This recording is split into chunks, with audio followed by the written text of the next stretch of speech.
Hello everyone, welcome back to our little world. അപ്പോൾ ഇന്നൊരു വ്ളോഗുമായിട്ടാണ് വന്നേക്കുന്നത്. ശനിയാഴ്ച രാവിലെയാണ് കേട്ടോ വീഡിയോ എടുക്കുന്നത്.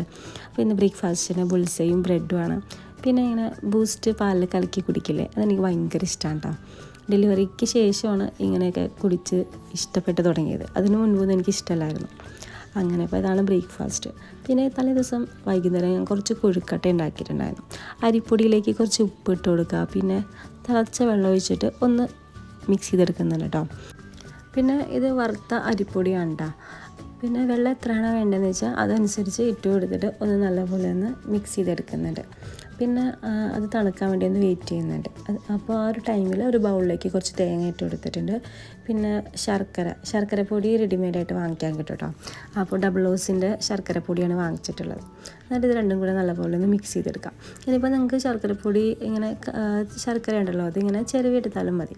അത് നല്ലപോലെ മിക്സ് ചെയ്ത് കൊടുത്തിട്ടുണ്ട്. പിന്നെ ഞാൻ അതിലേക്ക് ഏലക്ക ചേർത്ത് കൊടുത്തിട്ടുണ്ടായിരുന്നു കേട്ടോ. അപ്പോൾ നമ്മൾ നേരത്തെ മിക്സ് ചെയ്ത് വെച്ചിട്ടുണ്ടായിരുന്നില്ലേ, അത് ആ പൊടിയിലേക്ക് ഇനി ചെറു ചൂടോട് കൂടി തന്നെ ഇങ്ങനെ നല്ലപോലെ ഒന്ന് കുഴച്ച് നല്ല സോഫ്റ്റായിട്ടൊന്ന് ഇങ്ങനെ കുഴച്ചെടുക്കാം കേട്ടോ. അപ്പോൾ ഇനി ഇതിലേക്ക് ഞാൻ കുറച്ച് വെളിച്ചെണ്ണ, ഒരു ടേബിൾ സ്പൂണൊക്കെ വെളിച്ചെണ്ണ മതിയാവും, അതും കൂടെ ചേർത്തിട്ട് നല്ലപോലെ ഒന്ന് ഇങ്ങനെ കുഴച്ചെടുക്കുന്നുണ്ട്. പിന്നെ കൊഴുക്കട്ട ഉണ്ടാക്കാനൊക്കെ എല്ലാവർക്കും അറിയുന്നുണ്ടാവുമായിരിക്കും.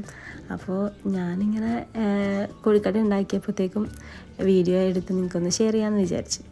ഇപ്പോൾ വാഴയില കിട്ടാനില്ലാത്തതുകൊണ്ടാണ് കൊഴുക്കട്ടയിലേക്ക് മാറിയത് കേട്ടോ. അപ്പോൾ വടക്കാഞ്ചേരിയിലൊക്കെ പോയിട്ട് വരികയാണെന്നുണ്ടെങ്കിൽ അവിടെ നിന്ന് വാഴയില കൊണ്ടുവന്ന് വെച്ച് ഫ്രിഡ്ജിൽ വെച്ചിട്ട് നെക്സ്റ്റ് ഡേ അങ്ങനെ അട ഉണ്ടാക്കാറുണ്ട് കേട്ടോ. ഹസ്ബൻഡിന് അടയും ഇഷ്ടമാണ്, കൊഴുക്കട്ടയും ഇഷ്ടമാണ്. അപ്പോൾ എനിക്കും അങ്ങനെ തന്നെയാണ്. അപ്പോൾ എന്നാൽ പിന്നെ കൊഴുക്കട്ട സയാന് പിന്നെ കൊഴുക്കട്ടയൊന്നും അങ്ങനെ വലിയ കാര്യമൊന്നുമല്ല.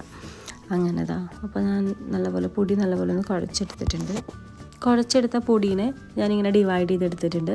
എന്നിട്ട് ഒരു ബോൾ ഇങ്ങനെ എടുത്തിട്ട് ഇതാ കൈ കൊണ്ട് ഇങ്ങനെ പരത്തി ഒരു കപ്പിൻ്റെ ഷേപ്പിലാക്കിയെടുക്കാം. എന്നിട്ട് അതിലേക്ക് 2 സ്പൂൺ ഫില്ലിങ്ങാണ് ഞാൻ വെച്ചെടുക്കുന്നത്. നമുക്ക് എത്രയാണോ ഫില്ലിങ്ങിൻ്റെ ആവശ്യം അത്രയും ഫില്ലിങ് ആക്കി കൊടുക്കാം കേട്ടോ. പിന്നെ ഫില്ലിങ് അധികം കുത്തി നിറച്ച് വെച്ച് കൊടുക്കരുത്. എന്നിട്ട് കൈ കൊണ്ട് ഇങ്ങനെ ഉരുട്ടി നല്ല ഷേപ്പാക്കി എടുക്കാം. എന്നിട്ട് ഞാൻ സ്റ്റീമറിലേക്ക് വെച്ച് കൊടുത്തിട്ടുണ്ട്. ഒരു 10 മിനിറ്റ് 10 to 12 മിനിറ്റ് ഒന്ന് സ്റ്റീം ചെയ്തെടുത്താൽ മതിയാവും കേട്ടോ. അപ്പോൾ ഞാൻ അങ്ങനെ സ്റ്റീം ചെയ്യാൻ വെച്ചിട്ടുണ്ട്. കൊഴുക്കട്ട ഉണ്ടല്ലോ, ചില സമയത്ത് ഞാൻ ബ്രേക്ക്ഫാസ്റ്റായിട്ട് ഉണ്ടാക്കാറുണ്ട്, ചില സമയത്ത് ഈവനിങ്ങിലെ സ്നാക്കായിട്ട് ഉണ്ടാക്കാറുണ്ട്. ചിലപ്പോൾ ഇത് ഈവനിങ്ങിൽ കഴിച്ച് കഴിഞ്ഞാൽ പിന്നെ ഡിന്നറിനൊന്നും കഴിക്കാറില്ല. കൊഴുക്കട്ട ഉണ്ടാക്കുമ്പോൾ എപ്പോഴും കുറച്ച് കൂടുതൽ ഉണ്ടാക്കാറുണ്ട്. അപ്പോൾ നെക്സ്റ്റ് ഡേക്കും കൂടെ നമുക്ക് കഴിക്കാമല്ലോ. പിന്നെ അതിൻ്റെ കൂടെ ചൂട് കട്ടൻ ചായയും ഭയങ്കര ടേസ്റ്റാണ് കേട്ടോ. അപ്പോൾ ഇങ്ങനെ ഒന്ന് കൊഴുക്കട്ട ഉണ്ടാക്കി നോക്കണം എല്ലാവരും. പിന്നെ അങ്ങനെ നമ്മൾ പിന്നെ വടക്കാഞ്ചേരി പോവാണ് ഇന്ന്. സയാന് ഈ സ്പൈഡർമാൻ കിട്ടിയതിന് ശേഷം ഭയങ്കര ഇഷ്ടമാണ്. എവിടെ പോകുമ്പോഴും സ്പൈഡർമാൻ കൊണ്ടാണ് പുറത്ത് പോകണം കേട്ടോ. അപ്പോൾ ഇന്ന് പുറത്ത് പോകുമ്പോൾ പ്രത്യേകം എടുത്ത് കൈ പിടിച്ചിട്ടുണ്ടായിരുന്നു. ഞങ്ങൾ ഇറങ്ങിയപ്പോൾ ഏകദേശം ഒരു 1 മണി ആയിട്ടുണ്ടായിരുന്നു കേട്ടോ. ഇന്ന് രാവിലെ അങ്ങനെ പ്രത്യേകിച്ച് ഒരു പണി ഉണ്ടായിരുന്നില്ല, പക്ഷേ എന്താണെന്നറിയില്ല, ഇറങ്ങിയപ്പോൾ 1 മണിയായി. അങ്ങനെ പിന്നെ ബാഗൊന്നും തലേ ദിവസം പാക്ക് ചെയ്തിട്ടൊന്നും വെച്ചിട്ടുണ്ടായിരുന്നില്ല. രാവിലെ തന്നെയാണ് ബാഗും പാക്കിങ്ങും പിന്നെ ബ്രേക്ക്ഫാസ്റ്റിന് കാര്യമായിട്ടൊന്നും ഉണ്ടാക്കിയില്ല. എന്നിട്ട് പോലും സമയം 1 മണിയായി. അങ്ങനെ ഇപ്പോൾ ഈയിടെയായിട്ട് സയന് പനി വന്ന് മാറിയതിന് ശേഷം ഭയങ്കര വാശിയും, പിന്നെ ഫുഡ് തീരെ കഴിക്കില്ല. ഭയങ്കര ഫുഡ് കഴിക്കാതെ നടക്കാൻ ഭയങ്കര ഇഷ്ടമാണ്. എന്താണെന്നറിയില്ല, വിശപ്പില്ലാന്ന് തോന്നുന്നു. അങ്ങനെ പിന്നെ എന്താണ്, കുറേ ടൈം പിടിക്കും കേട്ടോ കഴിപ്പിച്ചെടുക്കാൻ. എന്നിട്ട് പോലും ആ ഫുഡ് മുഴുവനായിട്ട് കഴിക്കാറുമില്ല. പിന്നെ ഞങ്ങളിതാ വന്ന വഴിക്ക് വടയും പിന്നെ ജ്യൂസൊക്കെ വാങ്ങിച്ച് കഴിച്ചിട്ടുണ്ടായിരുന്നു. അങ്ങനെ ഞങ്ങൾ വീട്ടിലെത്തിയിട്ടുണ്ടായിരുന്നു കേട്ടോ. വീട്ടിലെത്തിയപ്പോഴത്തേക്കും ഏകദേശം ഒരു 4 മണി ആയിട്ടുണ്ടായിരുന്നു. നല്ല ട്രാഫിക് ഉണ്ടായിരുന്നു വഴിയിൽ. ഞങ്ങൾ 1 മണിക്ക് ഇറങ്ങിയതാണ്. അപ്പോൾ വീട്ടിൽ വന്നിട്ടാണ് ഞങ്ങൾ ലഞ്ച് കഴിച്ചത്. വീട്ടിൽ മീൻ കറി ഉണ്ടായിരുന്നു, പിന്നെ മുരിങ്ങയിലയും പരിപ്പും കറിയില്ലേ അതും, പിന്നെ മീൻ വറുത്തതും. എനിക്ക് മുരിങ്ങയിലയും പരിപ്പും കറി ഭയങ്കര ഇഷ്ടമാണ്. തേങ്ങ അരച്ച് വെക്കില്ലേ, അങ്ങനത്തെ കറി. പിന്നെ ഡേറ്റ്സിൻ്റെ അച്ചാറിട്ട് വെച്ചിട്ടുണ്ടായിരുന്നു. ഭയങ്കര ടേസ്റ്റായിരുന്നു കേട്ടോ. ഞാൻ ഇതിൻ്റെ എല്ലാം റെസിപ്പി ഷെയർ ചെയ്യാം കേട്ടോ. അങ്ങനെ ലഞ്ചൊക്കെ കഴിച്ചതിന് ശേഷം വെറുതെ ഒന്ന് വൈകുന്നേരം ഇങ്ങനെ വീടിൻ്റെ പുറത്ത് ഇങ്ങനെ മുറ്റത്തിറങ്ങി നിന്നാണ് കേട്ടോ.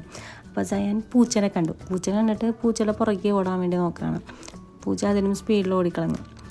അങ്ങനെ പിന്നെ സയാനും മാമയും കൂടിയിട്ട് നടക്കാൻ ഇറങ്ങിയതാണ്.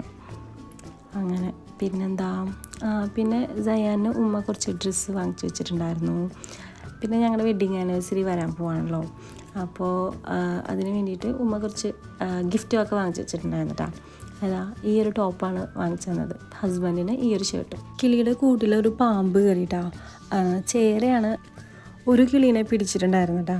ഒരു കിളിയുടെ എണ്ണത്തിൽ കുറവുണ്ടായിരുന്നു. അങ്ങനെ കൂടിൻ്റെ ഡോർ തുറന്നിട്ട് ജസ്റ്റ് ഒന്ന് ഇറക്കി വിട്ട് പാമ്പിനെ. എനിക്ക് ഭയങ്കര പേടിയാണ് കേട്ടോ പാമ്പിനെ. അത് കഴിഞ്ഞ് ഞങ്ങൾ വെറുതെ ഒന്ന് വൈകുന്നേരം പാടത്തൊന്ന് ഇറങ്ങിയതാണ്. ഭയങ്കര രസമല്ലേ പാടമൊക്കെ കാണാൻ വേണ്ടിയിട്ട്. എനിക്ക് ഭയങ്കര ഇഷ്ടമാണ് കേട്ടോ ഇങ്ങനെ പാടത്ത് കൂടി നടന്നൊക്കെ പോകാൻ വേണ്ടിയിട്ട്. അപ്പോൾ ഞാനൊക്കെ കുറേ നടന്നു പോയിട്ടുള്ള വഴികളാണ് ഇതൊക്കെ. ഇതൊക്കെ കാണുന്നതാണ് നമ്മളെ പാടം ഉണ്ടായത്. അപ്പോൾ സയാനും അങ്ങനെ പാടം എന്താണെന്നൊക്കെ ഒന്ന് കാണിച്ചു കൊടുക്കാൻ വേണ്ടി കൊണ്ടുവന്നതാണ്. അപ്പോൾ ഇവിടെ വന്നിട്ട് മറ്റേ ഇലയൊക്കെ പറിച്ച് അവിടെ കുറച്ച് വെള്ളമുണ്ട്, അതിലേക്ക് എറിയാണ് സയാൻ. അപ്പോൾ ഭയങ്കര ഹാപ്പി ആയിട്ടാണ് സയാൻ പാടമൊക്കെ കണ്ടു കഴിഞ്ഞപ്പോഴത്തേക്കും. പിന്നെ ഇവിടെ നിന്ന് കൊണ്ടുപോകാൻ കുറേ പാടുപെട്ട് കുറേ പറഞ്ഞിട്ടാണ് അവിടെ നിന്ന് വന്നത്. അതുപോലെ തന്നെ ഹസ്ബൻഡിനും ഇഷ്ടമാണ് കേട്ടോ ഇവിടെ വരുമ്പോൾ പാടത്തൊക്കെ പോകാൻ വേണ്ടിയിട്ട്. അങ്ങനെ ഞങ്ങളിടയ്ക്ക് ഇങ്ങനെ വടക്കഞ്ചേരി വരുമ്പോഴേക്കും ഇങ്ങനെ പാടം കാണാനൊക്കെ വരാറുണ്ട്.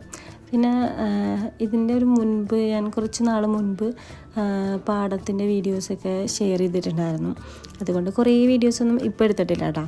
അപ്പോൾ ഞങ്ങൾ വന്നൊരു ടൈം തന്നെ കുറച്ച് സന്ധ്യ ആവാനായിട്ടുണ്ടായിരുന്നു. അതുകൊണ്ട് പിന്നെ അധികം നേരം അവിടെ സ്പെൻഡ് ചെയ്തില്ല. പാടത്ത് ഇപ്പോഴും എന്താണ് പാട്ടത്തിന് കൊടുക്കില്ലേ, അങ്ങനെ കൊടുക്കാറുണ്ട് കേട്ടോ വാപ്പ. എൻ്റെ കുട്ടിക്കാലത്തൊക്കെ ഇങ്ങനെ ഈ നമ്മുടെ പാടത്തുനിന്ന് നെല്ല് ഇങ്ങനെ മുറിച്ചുകൊണ്ട് വന്നിട്ട് വൈക്കോലിൽ നിന്ന് നെല്ല് സെപ്പറേറ്റ് ചെയ്യില്ലേ. പണ്ടൊക്കെ ഇങ്ങനെ കല്ലിൽ വെച്ചിട്ട് ഇങ്ങനെ അടിച്ചിട്ടാണ് നെല്ല് സെപ്പറേറ്റ് ചെയ്യുന്നതും പിന്നെ നെല്ലിങ്ങനെ ഉണക്കിയെടുക്കുന്നതൊക്കെ. പിന്നെ ഇപ്പോൾ എല്ലാത്തിനും മെഷീനറീസൊക്കെ വന്നതുകൊണ്ട് അങ്ങനത്തെ പ്രോസസ്സൊന്നും എവിടെയും കാണാൻ കിട്ടാറില്ല. പിന്നെന്താ ഞങ്ങളത് പിന്നെ അതിനുശേഷം വീട്ടിലേക്ക് വന്നു, ചായ കുടിച്ചു. അങ്ങനെ അനിയത്തിക്ക് ഗിഫ്റ്റ് കിട്ടിയതാണ് ആ ഒരു കുഞ്ഞ് ബോക്സിൻ്റെ അകത്ത് ആ ഒരു കുഞ്ഞ് ബക്കറ്റ് പോലത്തെ സാധനം ഉണ്ടല്ലോ, അതിൽ ടെഡിയായിട്ട് സയാൻ അതിന് വെള്ളം മുക്കി കളിച്ചുകൊണ്ടിരിക്കുകയാണ് കേട്ടോ. പിന്നെ ഞങ്ങൾ ഞാനും ഉമ്മയും സയാനും കൂടി വടക്കാഞ്ചേരി ടൗണിലേക്ക് പോവാണ്. അപ്പോൾ പോകുന്ന വഴിക്ക് കുറേ കരോളിൻ്റെ ടീംസ് പോകുന്നുണ്ടായിരുന്നു കേട്ടോ. പോയത് വേറെ ഒന്നുമല്ല, ഞാൻ പറഞ്ഞില്ലേ ഞങ്ങളുടെ വെഡ്ഡിങ് ആനിവേഴ്സറി വരാൻ പോവാന്ന്. അപ്പോൾ ഹസ്ബൻഡിന് ഒരു റിങ് വാങ്ങിച്ചു കൊടുക്കാൻ വേണ്ടി പോയതാണ് കേട്ടോ. പിന്നെ ഉമ്മയുടെ വാപ്പയുടെ വെഡ്ഡിങ് ആനിവേഴ്സറിയാണ് ജാനുവരി 2. അപ്പോൾ ഉമ്മക്ക് ഒരു ടോപ്പ് വാങ്ങിച്ചു കൊടുത്തു.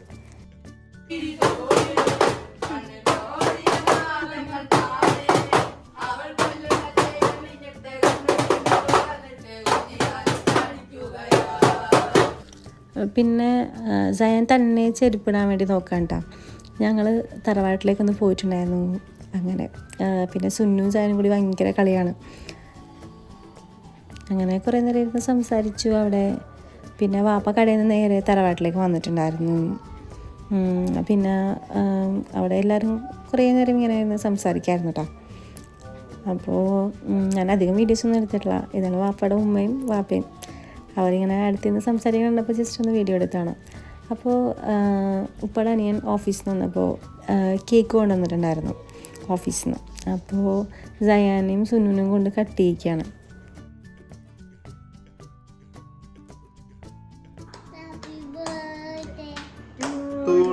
വാപ്പയുടെ അനിയൻ എന്നെ കളിയാക്കിയതാണ് കേട്ടോ. ഞാൻ കുഞ്ഞായിരുന്നപ്പോഴത്തേക്കും ഹാപ്പി ബർത്ത്ഡേ ടൂളു അങ്ങനെയാണ് പറയുന്നുണ്ടായിരുന്നത്. അതാണ് പറഞ്ഞത്. പിന്നെന്താ അങ്ങനെ ഞങ്ങളിതാ തിരിച്ച് വീട്ടിലെത്തിയിട്ട് വാപ്പക്കുള്ള ഗിഫ്റ്റ് കൊടുത്തിട്ടുണ്ടായിരുന്നില്ലല്ലോ. അപ്പോൾ ഇതാ വാപ്പക്കൊരു ഷർട്ട് വാങ്ങിച്ചിട്ടുണ്ടായിരുന്നു. അങ്ങനെ ഗ്രീൻ കളർ ഷർട്ടാണ് കേട്ടോ വാങ്ങിച്ചത്.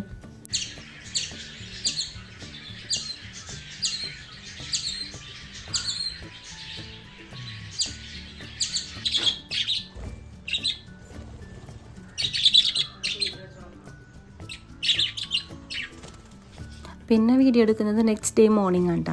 നെക്സ്റ്റ് ഡേ മോർണിംഗ് ഹസ്ബൻഡ് ചായ കുടിക്കാൻ വേണ്ടിയിട്ട് മുറ്റത്ത് നിൽക്കാൻ കേട്ടോ. പിന്നെ മൈലാഞ്ചി കുറച്ച് പറിച്ചിട്ടുണ്ടായിരുന്നു. പിന്നെ സയാനും ഹസ്ബൻഡും കൂടിയിട്ട് കടയിൽ പോവാണ് വാപ്പയുടെ. അങ്ങനെ കടയിൽ പോയിട്ട് സയാൻ ലോലിപ്പോപ്പും പിന്നെ ചോക്ലേറ്റൊക്കെ വേണമെന്ന് പറഞ്ഞിട്ട് വാപ്പയുടെ നിന്ന് വാങ്ങിച്ചിട്ട് വന്നാണ് കേട്ടോ. പിന്നെ അതാ നമ്മൾ ബ്രേക്ക്ഫാസ്റ്റ് കഴിക്കാൻ വേണ്ടി പോവാണ്. ചപ്പാത്തിയും ചിക്കൻ കറിയായിരുന്നു കേട്ടോ രാവിലത്തെ ബ്രേക്ക്ഫാസ്റ്റ്.